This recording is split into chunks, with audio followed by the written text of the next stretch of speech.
We furnish homes for families and individuals transitioning out of homelessness in the hopes of ending the homeless experience in their life.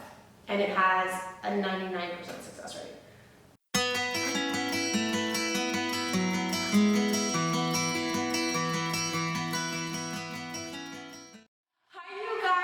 I am so excited to be interviewing Pen and Napkin's Catie and Ellen.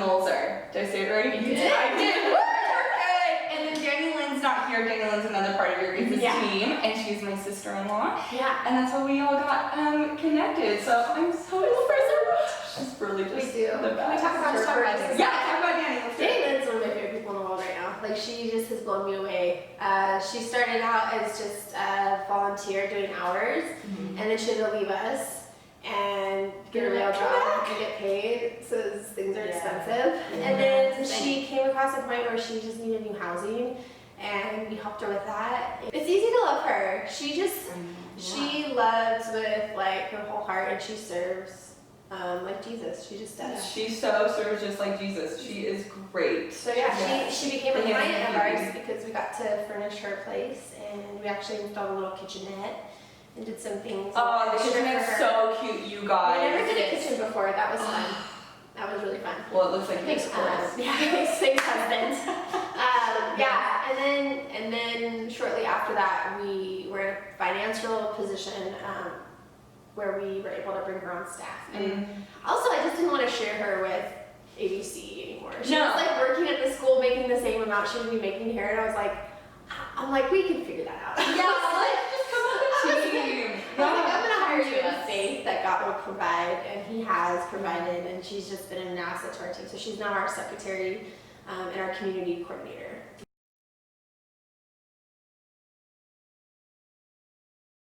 Yeah, so I'm driving on the 405 freeway, and I literally just hear, as if God whispered it in my ear, Pen and Napkin, or it just fell into my head, however you want to like interpret that. And it was just one of those names I couldn't shake. And so when we got to the office, I was like, dude, what do you think of the name Pen and Napkin? And he's like, that's rad. Like, that could be anything. That could be a design studio, that could be a clothing line, that could be a furniture line. And at the time, I was designing furniture, and I loved designing furniture. I did it for a long time, and it was all custom, and I got to draw things, and they would come to life, and it was just this really cool experience being an industrial designer. So I was like, oh, maybe it's like a think tank studio where, like, you know, Pen and Napkin is like a thought process, right? It's like that moment where you don't even have time to get up and get a piece of paper. You're just grabbing the nearest thing, and it's a napkin, and you're just jotting down your lyrics to a song, your solution for a problem, like whatever it is. And he's like, oh yeah, that'd be really cool. And so that night, he helped me purchase the domain, penandnapkin.com. Wow. And I didn't do anything in one day. I didn't do anything for 2 years.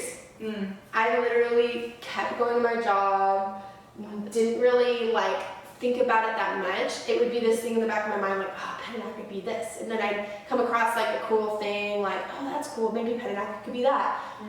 But it was all things people were already doing, you know? And I felt like God was going to take me somewhere that that was going to be unique to who I am and the skills that He's, you know, given me, or maybe the things that I've learned over the years because of where He's positioned me, right? So come year 7, like designing furniture, I hit a wall. This is 2 years after we bought the domain, and I'm ready to like leave the industry.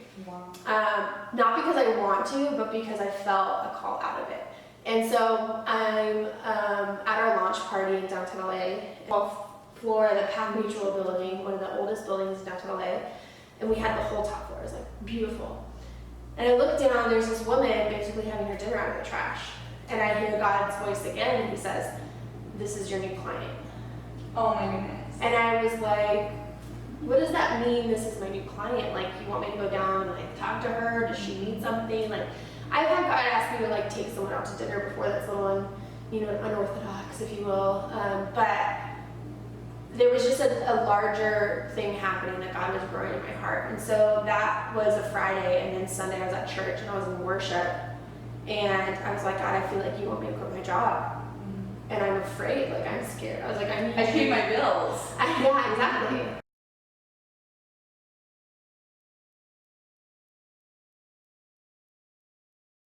and something that you did for so long that you thought was so not secular, but like just, oh, God has something different for me. And I felt like I that. felt like I had to leave that industry to pursue what God had for me, but God had something for me in that industry. Oh, I love It's just He that. had me let go of it because I was living for that and not for Him. He had me let go of that first, and then He restored it in a way that was not only beautiful for me and Him, but for everyone else.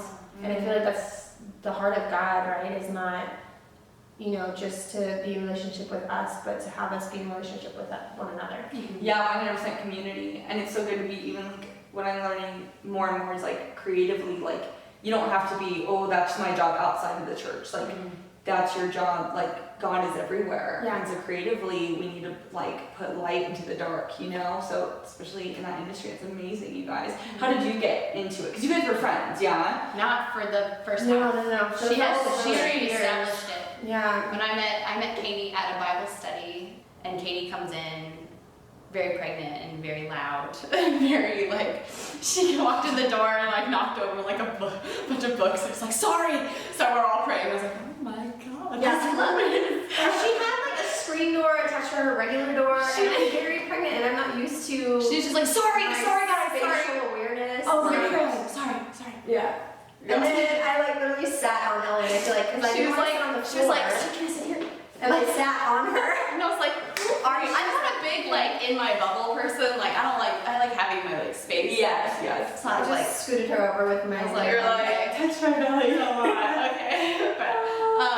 But it was good. So I got to know, so that I met her, and then I was at church. It had been like a couple weeks. Like we were in the same Bible study for a little while. Like we talked, but we weren't like super close. Right, you saw each other really Yeah. well. So yeah, I got up a lot to pee, so I wasn't really sitting down lots to chat. Yeah. Then she had a baby. I was at the end of my She had a pregnancy. baby. So I was at church, and a woman came up to me. She's like, "You know Catie from the Bible study, right?" And I was like, "Well, yeah, I know Catie." She's like, "So she had her baby.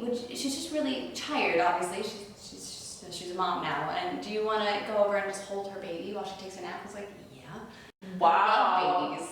I know her, so it's like, yeah, sure. Yeah, So I go over to her house. and I was like, "Hi, I'm here to hold your baby." And I was like, great, awesome. She was like, Audrey's like 1.5 weeks or something. Yeah. She was like, here. I was like, cool, okay. I didn't know. Her husband was like going to the hospital too. He was like had the really bad flu, so that's why they were tired. So I was like, okay. So I'm sitting in her parents' like main house or whatever. I go and into the back room. yeah, she and goes in the go back. down. She goes in the back to take a nap, and I was like, okay, and hold the baby. It's like maybe 20 minutes, and she comes back out. She's like, I can't sleep. I was like, you just had a baby. How can you not sleep? I know. Just go to bed. And she's just like, something's wrong. And I was like, the baby's fine. I don't know. I'm not weird. I'm not weird. This is weird though. She's like, no, like with you. Like, tell me about yourself. What's wrong? And I was like, what? Oh my gosh. You're like, I'm in here to help I was you. so uncomfortable. I was like, I don't know what you mean. And she's just like, come on, come into the kitchen. So we move into the kitchen. Somehow we ended up in the kitchen. And I'm like, Yeah. okay, really? You can go take a nap. She's like, I can't sleep. There's something wrong with you. What is wrong? And I was like, nothing. I'm really gonna be like, I have nothing. I'm fine.